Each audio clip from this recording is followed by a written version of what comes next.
কয়ও স্বপ্ন আছেন বড় ইয়া বিদেশে যামু। কোন দেশে জানেন নি? সব দেশে যামু একমাত্র ওমান ছাড়া। কিন্তু অবশেষে বাপ মাই করছেটা কি জানেন? মানে যে জিনিসটা আমি সবথেকে বেশি অপছন্দ করি সেই জিনিসটাই আমার হাতে ধরাই দিছে। ওই যে টিকিট, তাও আবার কোন দেশের? ওমানের।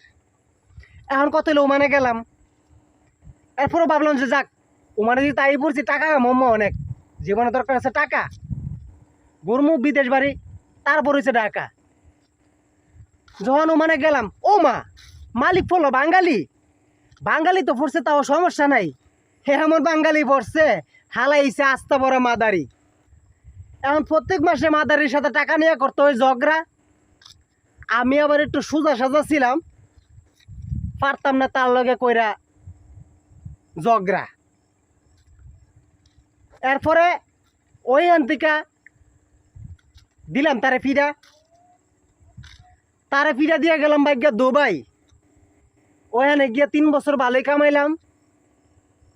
3 বছর পরে পুলিশে ধরে আমার ভাঙ্গা দিছে হোগা।